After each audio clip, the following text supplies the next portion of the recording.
Tuhan, terima kasih buat penyertaan-Mu sepanjang minggu, sepanjang hari Engkau menyertai kami. Terima kasih karena Engkau sudah baik sama kami. Biarlah kebaikan-Mu hidup dalam kami supaya kami pun bisa jadi baik seperti Engkau juga baik kepada kami.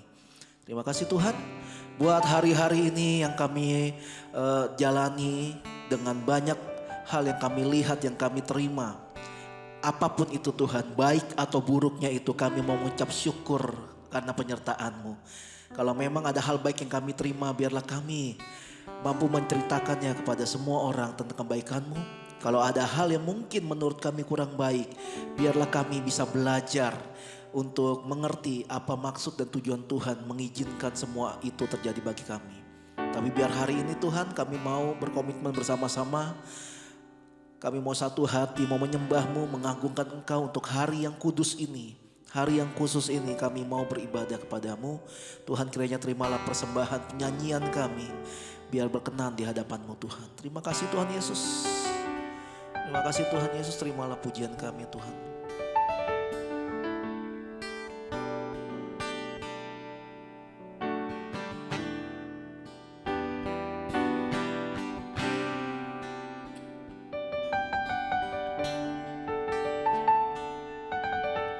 You are forever in my life. You see me through the season. Cover me with your hand and lead me in your righteousness, and I look to you, and I wait on you. I'll sing to you, Lord, a hymn of love for your faithfulness to me. I'm carrying everlasting arm. You never let me go through it all.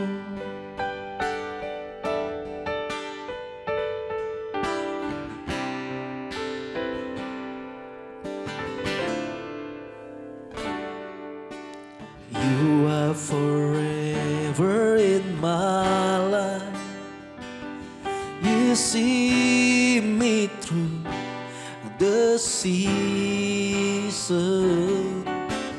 Cover me with your hand and lead me in your righteousness, and I look to you, and I wait on you. I'll sing to you, Lord, a hymn of love for your faithfulness to me. I'm carrying everlasting arm. You never let me go. I'll sing to you, Lord, a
sing to you, Lord, a hymn of love for your faithfulness to me. I'm carrying everlasting arm. You never let me go through it all.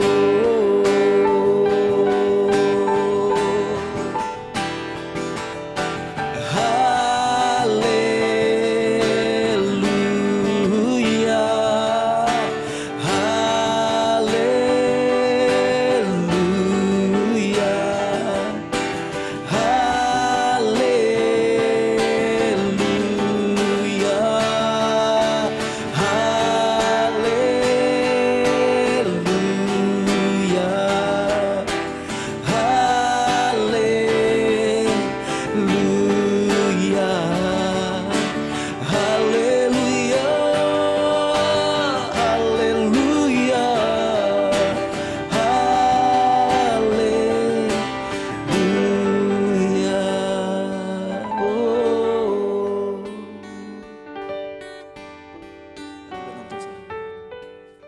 Come on.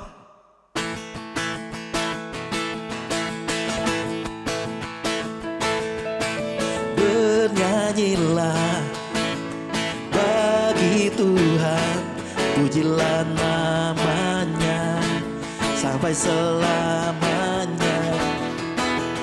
Kabarkanlah keselamatan yang datang daripadanya. Ceritakanlah kemuliaannya dan perbuatannya yang ajaib di antara suku bangsa. Sebab Tuhan maha besar dan terpuji sangat, Dia lebih dahsyat dari segala Allah. Sebab Tuhan maha besar, pencipta segalanya. Bumi bersuka cita, langit tinggikan namanya, biar segala yang bernafas memuji Dia.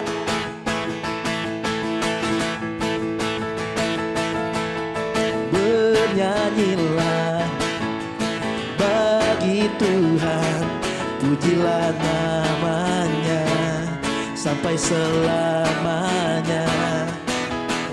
Kabarkanlah keselamatan yang datang daripadanya.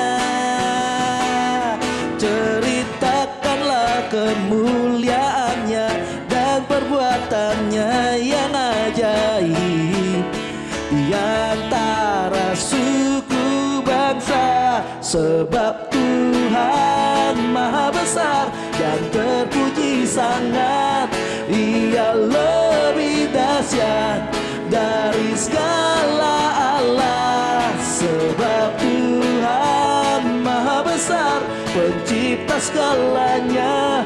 Bumi bersuka cita, langit tinggikan namanya, biar segala yang bernafas memuji Dia.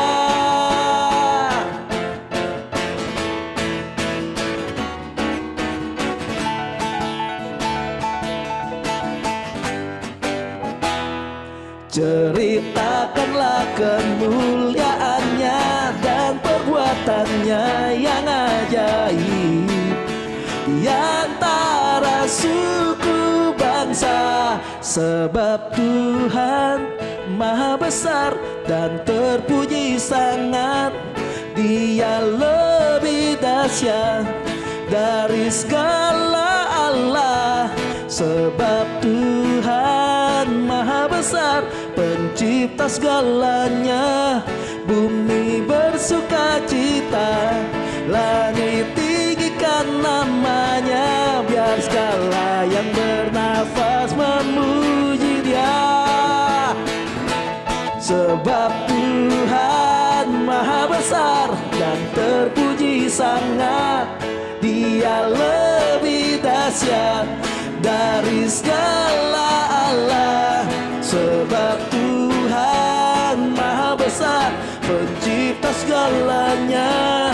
Bumi bersukacita, langit tinggikan namanya. Biar segala yang bernafas memuji Dia. Bumi bersukacita, langit tinggikan namanya. Bumi bersukacita, langit tinggikan namanya. Biar segala yang bernafas memuji Dia.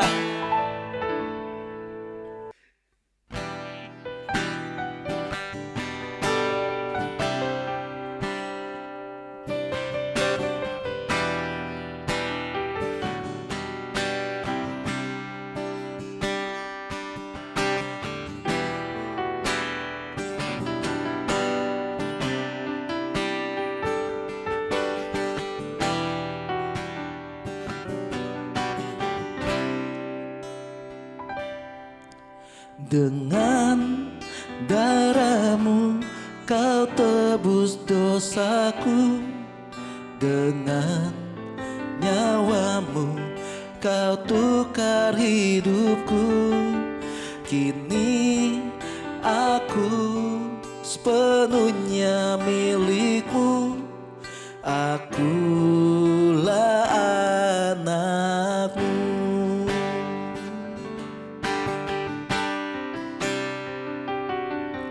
Dengan darah-Mu Kau tebus dosaku, dengan nyawa-Mu Kau tukar hidupku. Kini aku sepenuhnya milik-Mu, akulah anak-Mu. Katakan sama-sama. Yesus, Yesus, Yesus, ku berseru. Yesus, Yesus, ku panggil nama-Mu. Pengabdianku hanya padamu. Yesus, Yesus, Engkaulah Rajaku. Yesus, Yesus, Yesus, Yesus, ku berseru. Yesus, Yesus, ku panggil nama-Mu. Pengabdianku hanya padamu. Yesus, Yesus, Engkaulah Rajaku.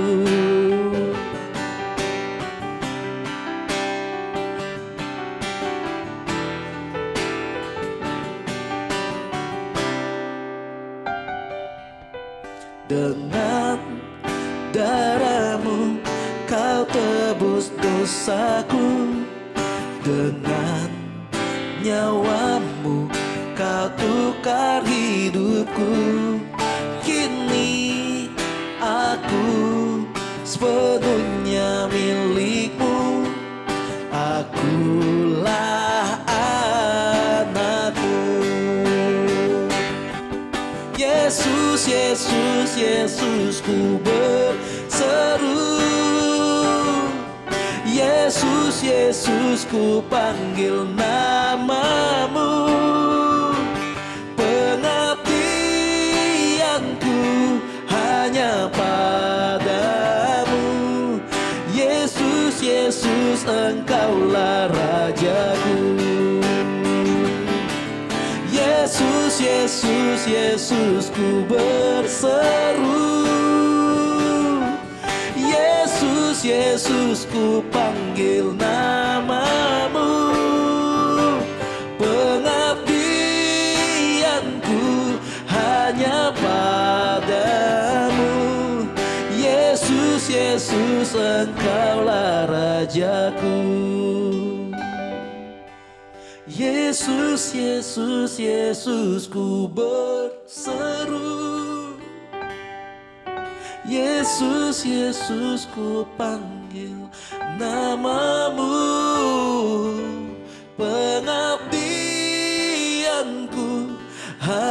padamu. Yesus, Yesus, Engkaulah Rajaku. Yesus, Yesus, Yesus, ku berseru. Yesus, Yesus, ku panggil namamu. Pengabdianku hanya padamu. Yesus, Yesus, Engkaulah Rajaku. Pengabdianku hanya padamu. Yesus, Yesus, Engkaulah Rajaku. Pengabdianku hanya padamu. Yesus, Yesus, Engkaulah Rajaku.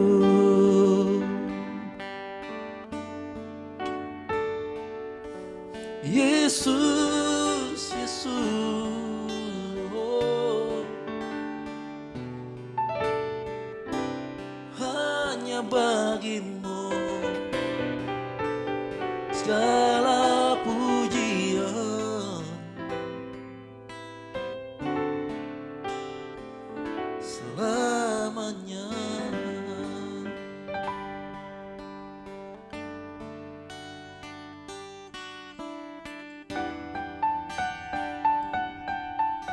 Terima kasih untuk ini kami bisa beribadah lagi Tuhan. Terima kasih untuk setiap anugerah-Mu bagi kami, setiap kebaikan-Mu bagi kami juga Tuhan.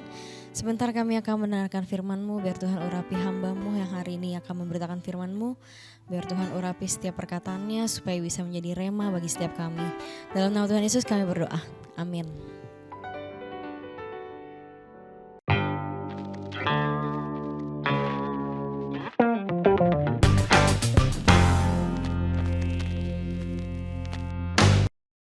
Oke, semua yang udah pulang hari ini, baik yang langsung di tempat maupun yang nonton dari link YouTube.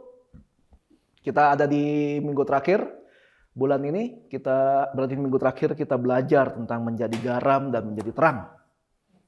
Tuh ya, saya harap sebulan ini semua pada belajar bagaimana cara jadi terang, cara jadi garam. Karena hal itu bukan sebuah reward. Menjadi garam, menjadi terang itu bukan sebuah reward. Tapi memang itu identitas kita. Jadi kalau orang yang udah tahu identitasnya adalah sebagai garam, tapi cuma mau ngumpet di toples, nggak mau keluar, berarti dia garam yang nggak berguna, kata Tuhan.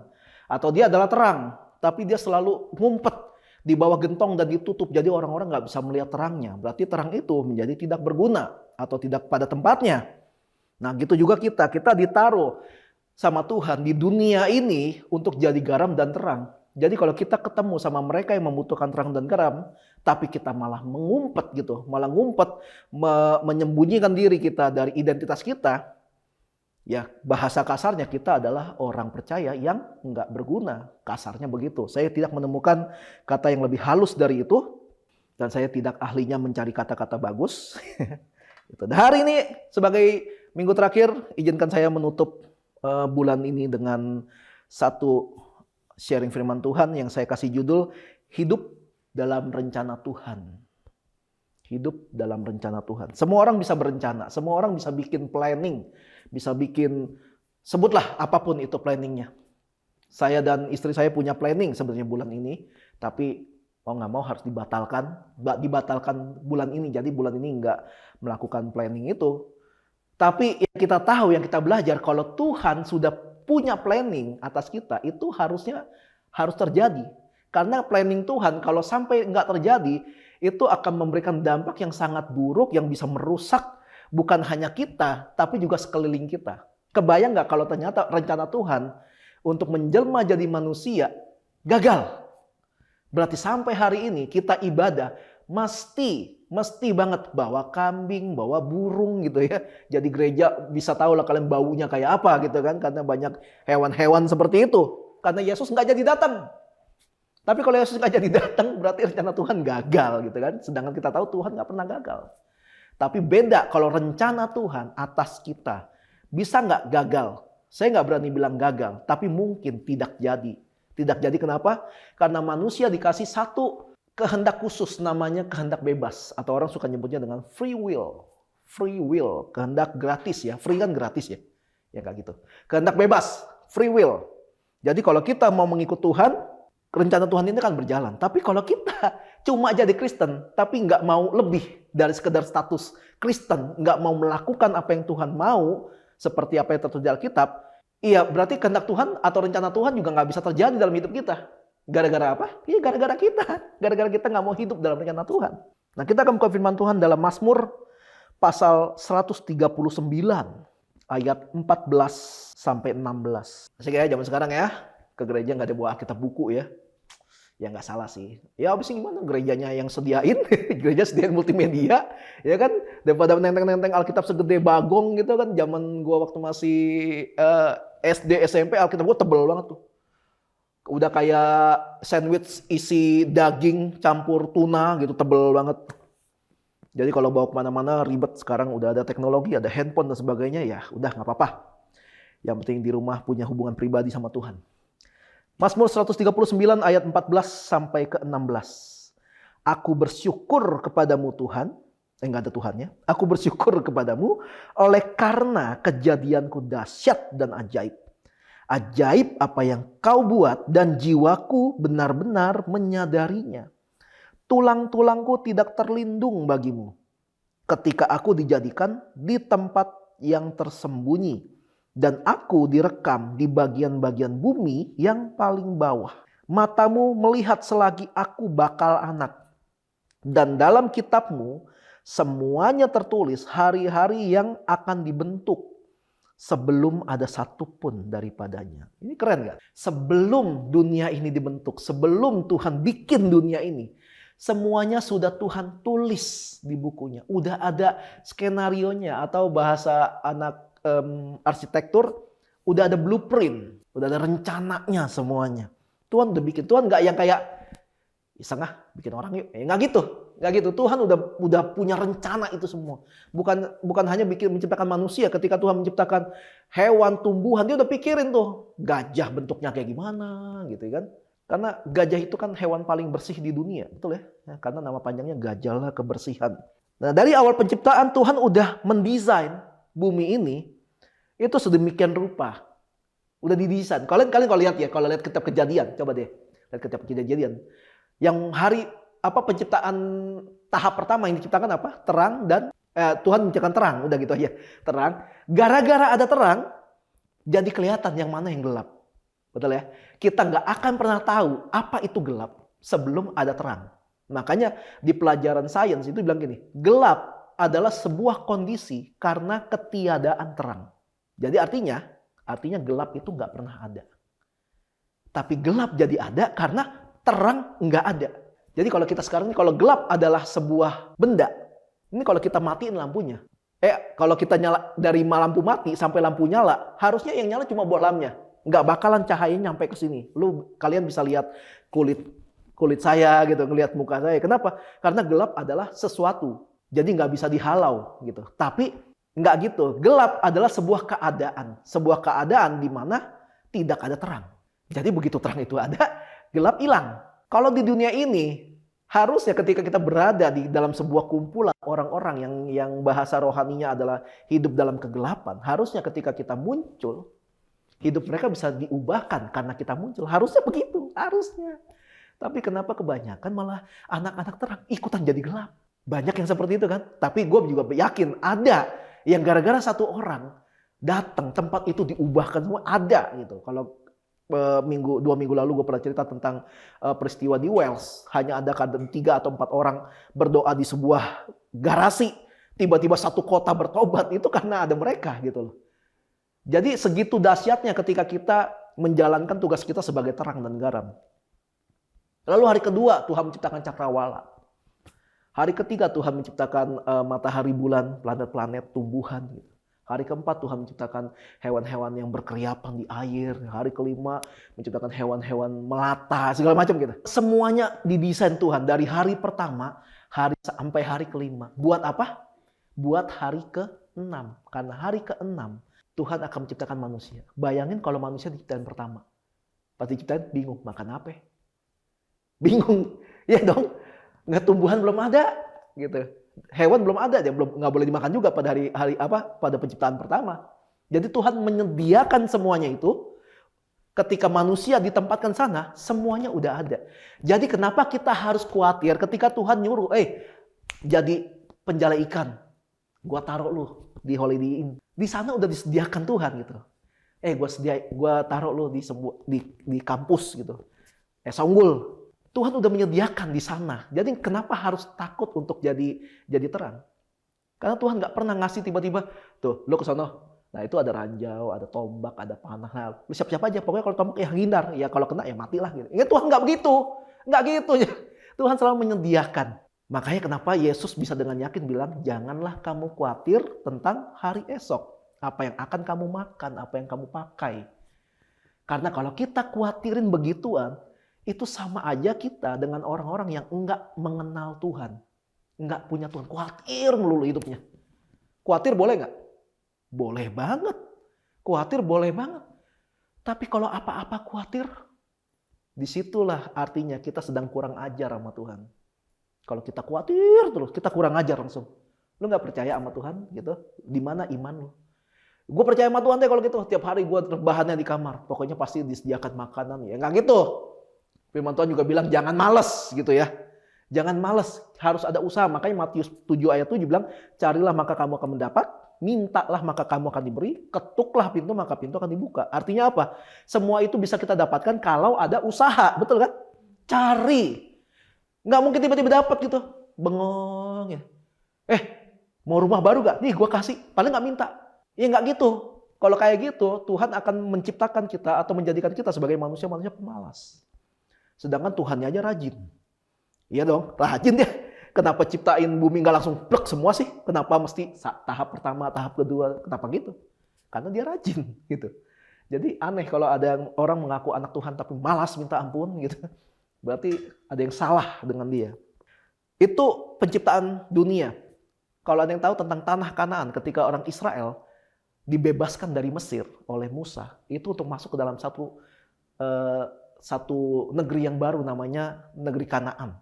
Negeri Kanaan itu sebelum orang Israel sampai ke sana, udah Tuhan desain di situ tempatnya sampai dibilang gini, tempat itu berlimpah-limpah susu dan madu. Pertanyaannya, dari mana asal susu dan madunya? Kalau bukan karena di situ kaya akan ternak, kaya akan tumbuhan. Madu kan dari lebah. Lebah nggak bisa bikin sarang lebah dong kalau nggak ada pohon. Dari mana caranya? Serbuk sarinya dan sebagainya. Gimana cara dapat ini kalau nggak ada tanaman?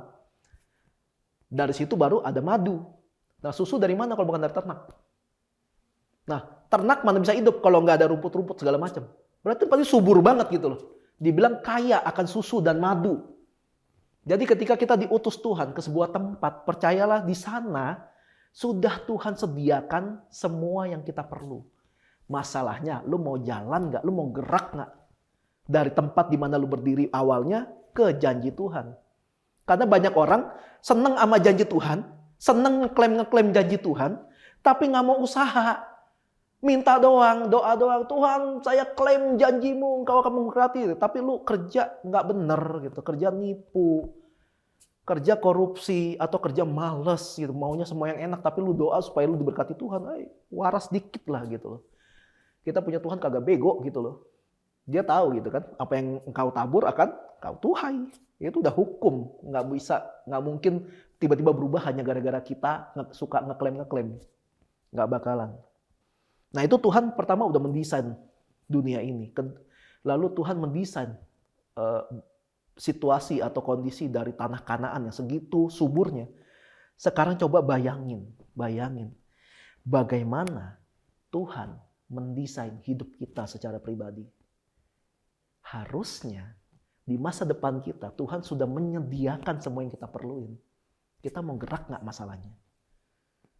Masa depan kita itu apakah akan di tangan Tuhan atau di tangan yang lain, itu tergantung kita loh.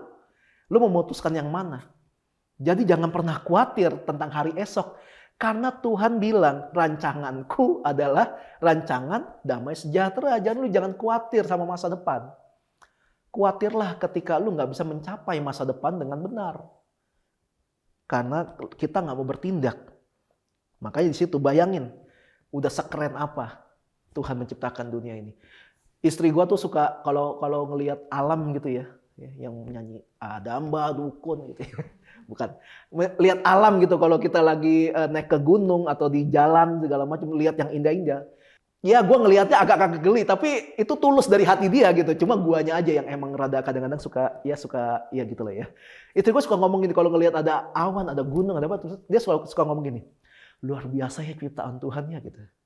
Ya udah akhirnya gue lihat dia, iya benar. Tapi gue lihat kamu ciptaan Tuhan juga kan, luar biasa ya kamu gitu.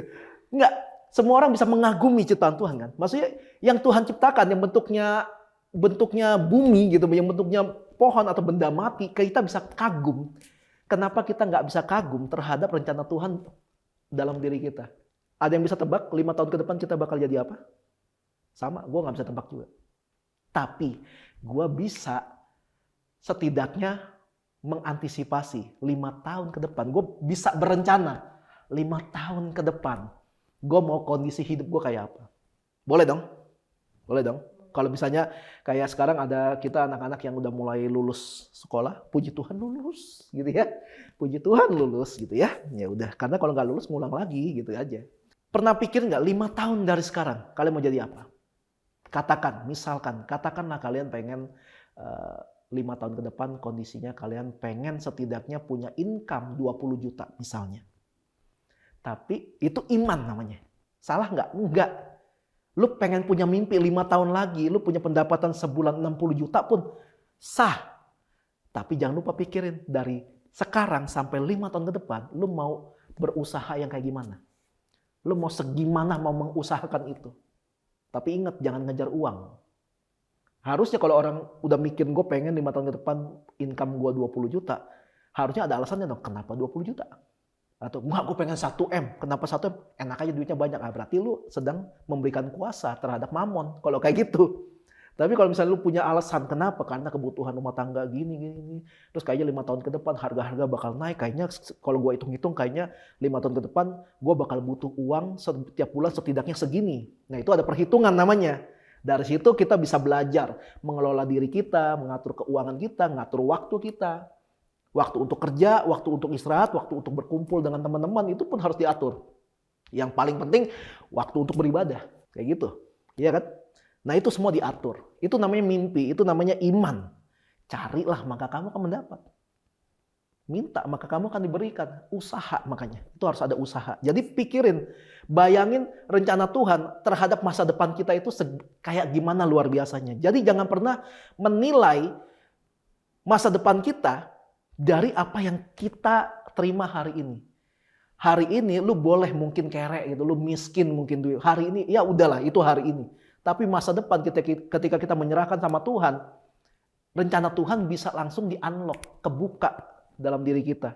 Gue gak cuma bilang diberkati dari segi materi aja ya. Gue punya teman-teman yang baik sama gue, buat gue pun itu berkat. Gitu. Ya puji Tuhan kalau Tuhan kasih kelimpahan materi gitu. Dan karena gue percaya kalau gue sampai dilimpahi materi itu karena Tuhan mau supaya gue pun lewat kelimpahan materi bisa memberkati orang lain yang mungkin membutuhkan sebagian dari materi yang gue punya. Seperti itu. Jadi jangan memperkaya diri sendiri hanya untuk memenuhi nafsu, tapi perkayalah diri sendiri karena kita tahu ada rencana Tuhan yang indah dalam hidup kita supaya kita diberkati untuk jadi berkat.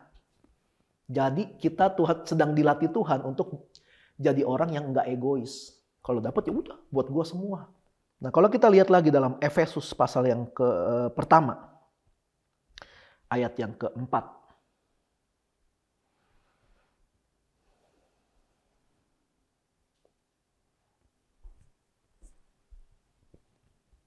Haus, lupa minum gue.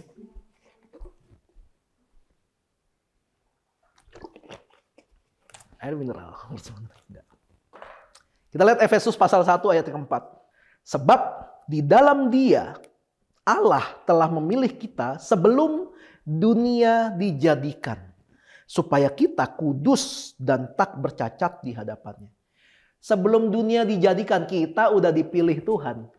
Sebelum bumi dibikin sekian juta tahun yang lalu, Tuhan udah mendesain kalau hari ini tanggal 26 Juni yang namanya Livi, Virgino, Viendra itu akan ibadah di sini. Itu sudah dibikin sama Tuhan. Itu gokilnya Tuhan sebelum dunia dijadikan. Kenapa dari sebelum dunia dijadikan? Karena untuk mengklaim kalau Tuhan duluan yang udah tahu ini akan terjadi hari seperti ini. Tuhan bakal tahu 2 jam kemudian kita akan mengalami apa. Tuhan tahu. Makanya ketika kita mengalami pengalaman yang gak enak, percayalah Tuhan tahu. Tapi kenapa kita masih mengalami? Ya Tuhan punya rencana. Tanya sama Tuhan, kenapa kita harus mengalami ini? Jangan sampai ketika kita lagi dalam masalah berat, kita giat nyari Tuhan. Terus begitu Tuhan kasih jawaban, kita malas cari Tuhan. Itu udah penyakit manusia dari zaman purbakala itu kayak gitu. Bayangin aja sejak dunia belum ada. Dalam bahasa Ibraninya, bahasa aslinya, itu kata dunia itu memakai kata kosmos. Kita tahu kosmos itu bukan bumi. Kosmos itu rice cooker. Ya, bukan.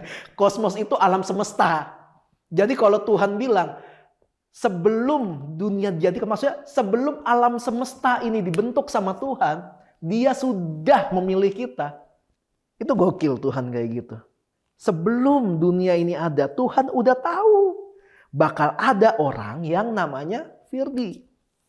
Tuhan udah desain bagaimana nantinya Firdi hidup.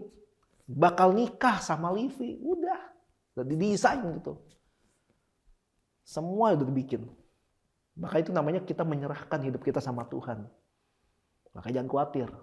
Sebel boleh lah ya. Sebel boleh ya. Tapi khawatir berlebihan gak boleh. Marah boleh? Marah boleh. Tapi hidup dalam kemarahan itu yang gak boleh. Boleh gak benci orang? Gue gak bisa bilang boleh apa enggak. Tapi wajar gak kalau kita sampai benci seseorang? Wajar. Tapi jangan hidup dalam kebencian.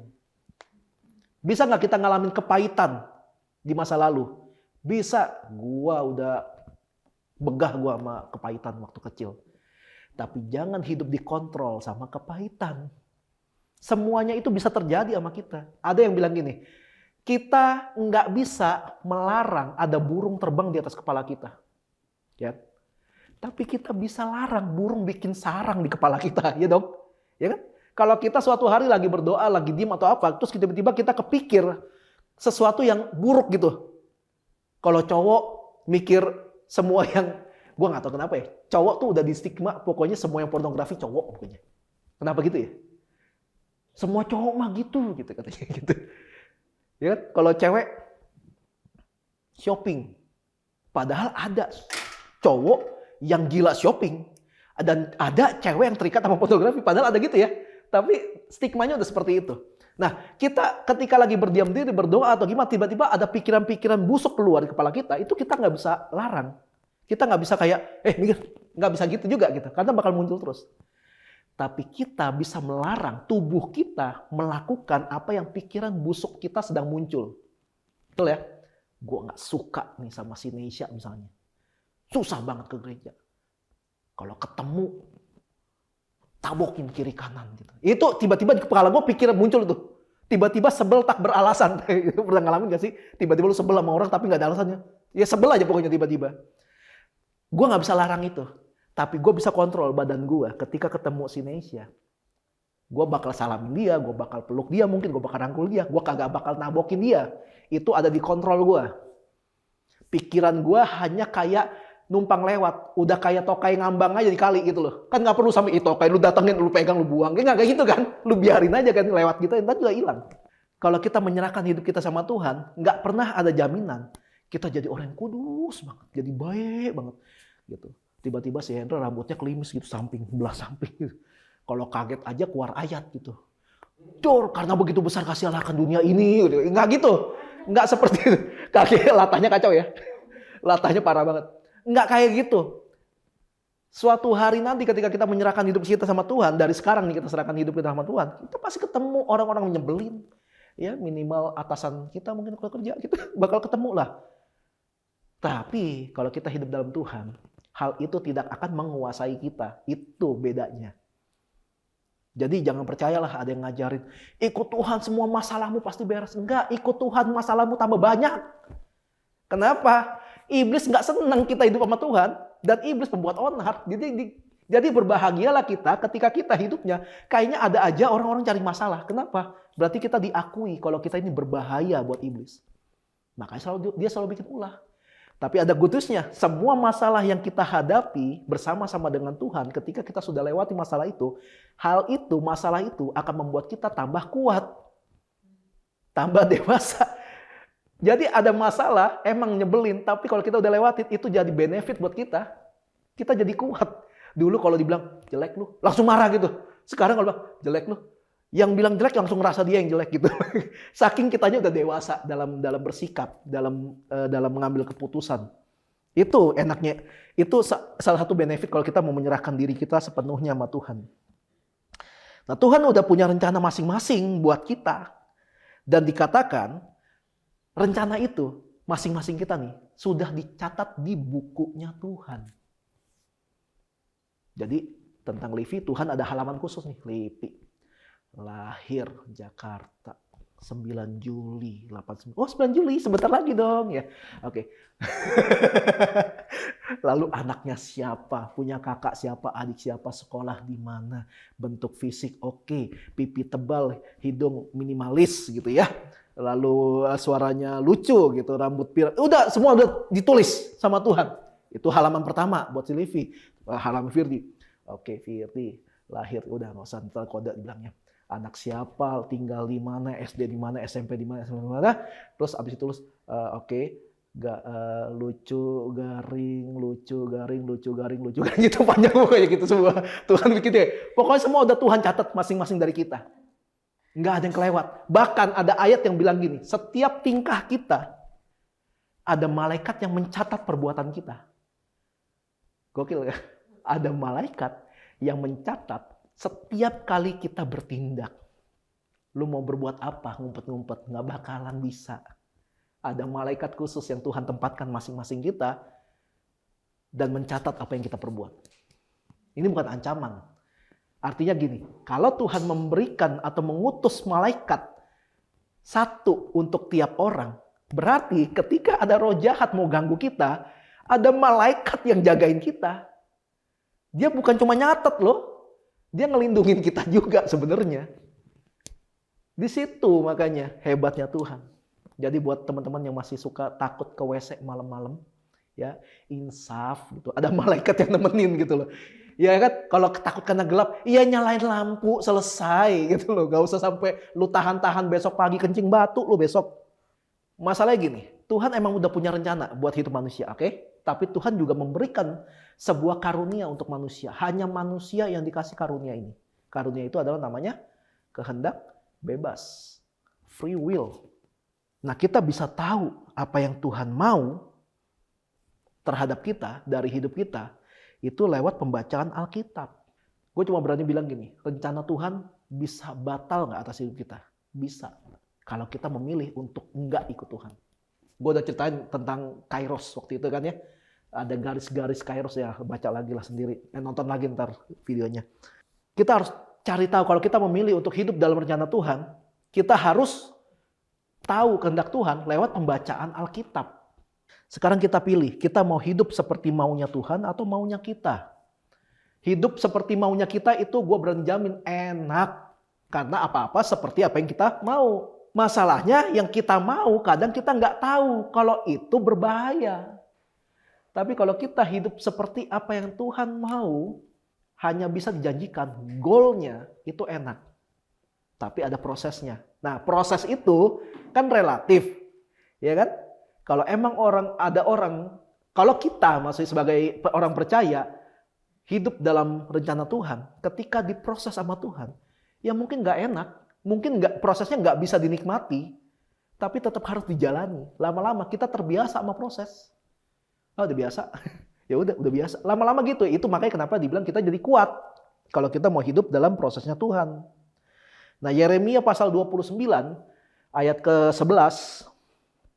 Yeremia pasal 29 ayat yang 11 itu bilangin, sebab aku ini mengetahui rancangan-rancangan apa yang ada padaku mengenai kamu. Demikianlah firman Tuhan, yaitu rancangan damai sejahtera dan bukan rancangan kecelakaan, untuk memberikan kepadamu hari depan yang penuh harapan. Kita bedah ayat ini. Tuhan itu enggak punya rancangan yang mencelakakan. Jadi kalau kita sedang mengalami hal-hal yang mencelakakan, itu udah pasti bukan dari Tuhan. Tapi kalau bukan dari Tuhan, dari siapa? Pasti dari iblis. Entar dulu. Siapa tahu itu karena ulah kita sendiri. Ya kayak gue bilang paling gampang. Naik motor, ngebut, nggak pakai helm. Kecelakaan, kepala kena trotoar, bocor. Masa lu salahin iblis? Kan udah tahu aturannya naik motor, ada batas kecepatan, harus pakai barang-barang proteksi, jaket, helm, segala macam. Tapi lu malah nggak melakukan itu dan terjadi hal kecelakaan seperti itu, akhirnya lu rugi. Lu menyalahkan iblis, lu aneh, salah lu. Bukan berarti gue ngebela iblis ya, enggak. Tapi kadang-kadang kalau kita nggak dikasih tahu seperti ini, kita nggak dewasa. Semua hal jelek pokoknya asal dari iblis, padahal kita yang bikin. Gue suka bercanda gini lah sama teman-teman yang badannya kecil kayak saya. Termasuk dengan istri saya kalau lagi ngumpul. Cita-cita kita apa? Kurus. Hobi kita apa? Makan. Ya udah kalau gemuk ya bukan salah iblis dong. Emang nggak bisa kontrol, makan aja. Bikin malu aja. Ya gitu kan. Jadi kan nggak melulu semua yang jelek itu dari iblis, betul kan? Ya, ada dari kita juga gitu. Nah kalau kita mengalami kecelakaan seperti itu, nggak melulu kita harus tengking-tengkingin atau apa. Bisa jadi Tuhan mengizinkan hal-hal yang mencelakakan itu sebagai bahan untuk kita introspeksi diri. Untuk segera sadar apakah kita sedang menjauh dari Tuhan. Karena kalau berada dalam lindungan Tuhan, kan kita terlindungi gitu kan. Tiba-tiba nggak terlindungi. Berarti kita sedang keluar dong dari proteksinya Tuhan. Jadi kita kalau mengalami sesuatu yang nggak enak, introspeksi diri. Rancangan Tuhan itu dikasih nama rancangan damai sejahtera. Jadi kalau kita hidup dalam rancangan Tuhan, itu ada damai sejahtera setiap hari harusnya. Stok damai sejahtera nggak pernah habis. Sekarang gini, coba introspeksi diri. Apakah hari-hari ini hidup kita ada damai sejahtera? Coba introspeksi diri. Atau masalah melulu gitu. Coba pikirin. Karena rancangan Tuhan rancangan damai sejahtera soalnya. Jadi kalau sampai kita mengalami sampai berhari-hari masalah melulu, oke masalahnya nggak apa-apa. Tapi ketika masalahnya ada, hati lu masih ada damai nggak? Tapi kalau udah ada masalah, hati lu nggak ada damai, ada yang salah sama hidup. Lu mungkin lagi keluar, buru-buru balik makanya kalau udah tahu keluar. Orang yang punya damai sejahteranya Tuhan, mereka akan selalu semangat menjalani hari-harinya. Karena mereka sadar setiap hari selalu ada harapan. Rencana Tuhan kan kayak gitu. Untuk memberikan engkau hari depan yang penuh dengan harapan. Hari depan gak usah mikir, oh setahun kemudian. Enggak. Bahkan 1 menit ke depan itu sudah hari depan. Gitu. Jadi kalau kita menjalani hari-hari kita dengan percaya pada rencana Tuhan, kita harusnya setiap hari semangat. Ada harapan soalnya. Gue lagi ada target, gue pengen begini, pengen gitu. Kita bakal semangat harusnya. Karena ada penyertaan Tuhan. Sebaliknya orang yang setiap hari khawatir sama kondisi hidupnya. Sampai bikin-bikin banyak alasan. Butuh healing. Ya kan? Gue lagi gak bisa ngumpul nih. Gue penat. Gue butuh me time. Gue. Begitu dia me time, teman-teman gue jahat gak ada yang ngerti. Gue sendirian sekarang. Kita dijambak kan kayak gini kan. Gue kan kerja, udah berusaha sebaik-baiknya, kerja bener, nabung bener. Gak masalah dong kalau gue mau self reward. Tapi beli barangnya 80% dari pendapatan, bukan self reward, maruk namanya. Makanya itu yang gue bilang tadi, hal yang mencelakakan yang kita alami nggak melulu dari iblis. Dari elu juga bisa gitu kan, kalau kita nggak mau bijak. Berapa banyak orang-orang yang cari healing, lama-lama hilang mereka. Iya kan? Saking sering healing, hilang dari gereja udah. Lupa kalau mereka dulu pertama kali ke gereja angkat tangan saya, kami butuh engkau Tuhan. Ya begitu Tuhan bantu, hilang. Saking seringnya healing. Ya sudahlah urusan mereka lah itulah. Nah, makanya orang yang setiap hari khawatir sama hidupnya, dipastikan orang itu sedang tidak hidup dalam rancangannya Tuhan. Tapi rancangannya sendiri, kita bisa merancangkan hidup kita sendiri kan? Ya, kalian bisa merancangkan hari ini nggak usah ke gereja, jalan-jalan, bisa dong. Tapi kenapa kalian ada di sini? Karena kalian sudah merencanakan untuk datang ke sini, at least di jam ini. Ya setelah ini kalian mau keluar buat healing silakan gitu ya. Ya gitu, itu rancangan-rancangan yang bisa dikerjakan gitu. Nah lebih bahaya lagi, ada yang lebih bahaya dari sekedar kita hidup dalam rancangan kita. Yaitu ketika kita hidup dalam rancangannya orang lain. Lu kalau gue lihat lu beda, lu harusnya enggak, lu enggak gini lu. Lu harusnya gini. Akhirnya lu merasa, wah masa sih? Ah gitu ya. Oh iya. Oh bener juga. Akhirnya lu ikutin saran dia yang padahal belum tentu bener. Dan lu jalanin. Akhirnya lu kecewa. Kenapa? Lu menghidupi rancangannya orang lain. Atau apa kata orang tua. Bukan berarti salah ya apa kata orang tua ya. Tapi kan pada titik tertentu kita sudah bisa mengambil keputusan. Kalau kita sadar keputusan orang tua kita salah, ya jangan ikutin. Pada satu titik tertentu ya. Yang paling parah apa? Mengikuti rancangan karena mengikuti apa yang dikatakan sama dukun. Kamu ini nggak bagus karena kamu ini air. Kerjaan kamu nggak cocok yang ada api-apinya. Bisa padam nanti. Jadi kamu cocoknya jadi pawang hujan. Ini baskom, helm sama tongkatnya kayak diputer gitu ya. Jadi pawang hujan gitu. Itu hidup itu namanya hidup dari rencananya orang lain. Itu lebih bahaya. Makanya lebih baik sadari rencana Tuhan dalam diri kita itu apa. Yusuf itu udah yang paling tepat lah. Gambaran tentang bagaimana hidup itu sesuai dengan rancangan Tuhan. Kalian bisa lihat cerita Yusuf. Dari Yusuf ceritain mimpinya. Terus dibenci sama saudaranya. Yusuf salah sih. Terlalu pede karena dimanjain sama bapaknya. Iya emang udah. Tapi yang dia ceritain kan benar. Dia bermimpi. Ada 12 karung. Nyembah karungnya Yusuf. Lalu ada matahari, bulan, dan 12 bintang nyembah si Yusuf. Ya dia mimpi itu doang. Ya walaupun dia ceritanya nggak dengan cara yang benar kali ya. Tapi ya udah. Tapi itu kesalahan Yusuf. Tapi kemudian apa? Dia dijual, habis dijual di tempat itu kerjanya bagus, difitnah. Di penjara. Di penjara kerjanya bagus sampai diangkat jadi asisten penjara. Datang orang dia bantu, dilupain. Tapi kalian gak akan pernah ketemu, dicatat Yusuf kecewa sama Tuhan. Enggak, dimanapun Yusuf ada, kerjanya excellent. Dibuang kemanapun Yusuf kerjanya bagus. Makanya benar nih katanya, emas lu buang ke tumpukan tokai, tetap emas, orang tetap cari. Jadi kalau kita sadar kita ini emas, kita ini berharga, lu direndahin kayak gimana pun, akan ada orang-orang yang tahu kualitasnya kita dan pasti kita akan dicari. Jadi jangan khawatir tentang hari depan. Jangan khawatir ntar orang ngomong apa. Yesus juga hidup sesuai dengan rencana Tuhan kan, mati-matian dia walaupun dia harus menderita, dia udah sampai stres, dia memutuskan untuk kalau bisa nggak jadi dah ini semua. Tapi masalahnya gini, kalau enggak jadi, seluruh manusia enggak jadi diselamatkan. Tapi karena Yesus tahu goalnya depan, kalau dia jalanin ini memang mungkin sakit. Tapi goalnya satu dunia bisa diselamatkan dari dosa. Yusuf juga gitu, sakit. Tapi dia sadar suatu hari nanti dia bakal jadi orang penting. Makanya dia tetap setia. Walaupun dia dijual, difitnah gitu. Akhirnya jadi pemimpin juga sampai matinya. Yusuf tetap jadi orang penting di Mesir. Enggak kayak Salomo. Salomo memang di awal jadi raja paling keren, paling pinter. Dan enggak ada raja yang paling kaya selain Salomo. Tapi lihat akhir hidupnya. Dia bingung Tuhan yang benar yang mana. Gara-gara kawin sana kawin sini. Terus nyembah-nyembah berhala-berhala.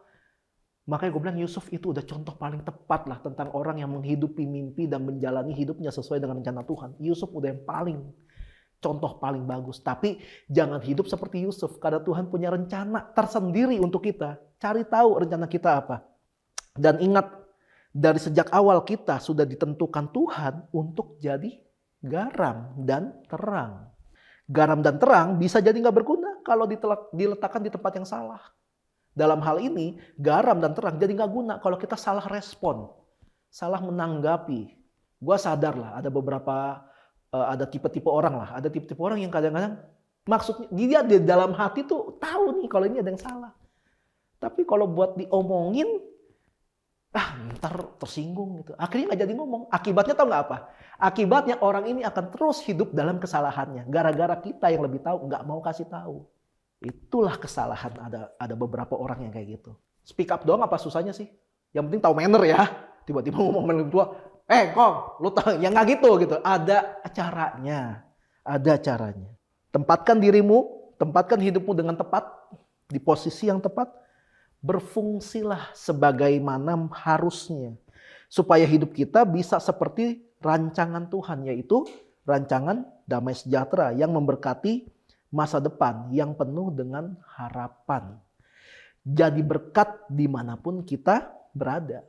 Bukan minta-minta berkat. Karena kita ini berkat. Jadi berkat. Berkat kok minta berkat? Kan aneh gitu. Aneh gak sih? Ada lu ketemu air, haus nih gua, minta dong minum. Kan gak ada. Ya lu air masa bisa haus? Sama kalau kita dibilang kamu diutus untuk jadi berkat. Lah berkat kok minta berkat? Ya kan? Tuhan berkatilah aku. Ya lu berkat, ngapain minta? Apapun yang lu kerjakan selama lu mengandalkan Tuhan, Tuhan akan buat jadi berhasil. Itu katanya. Kata firman Tuhan dalam Yosua. Selama kamu mengikuti semua ketetapan-ketetapan ini, tanah yang kamu injak akan menjadi milikmu. Tempat dimanapun kamu berada di sana, tempat itu akan diberkati oleh karena ada kamu. Artinya kamu itu berkat, sadar. Jadi jangan minta berkat, jadi berkat. Titik. Yuk kita hidup dalam rencana Tuhan. Amin. Mari kita akan persiapkan diri untuk perjamuan kudus. Mari kita angkat roti di tangan kanan kita. Demikian firman Tuhan, sebab apa yang telah kuteruskan kepadamu telah aku terima dari Tuhan, yaitu bahwa Tuhan Yesus pada malam waktu ia diserahkan, ia mengambil roti dan sudah itu ia mengucap syukur atasnya, lalu ia memecah-mecahkannya dan berkata, inilah tubuhku yang diserahkan bagi kamu, perbuatlah ini menjadi peringatan akan aku. Yang percaya kalau roti di tangan kita ini adalah lambang persekutuan kita dengan tubuh Kristus, kita makan dalam nama Tuhan Yesus.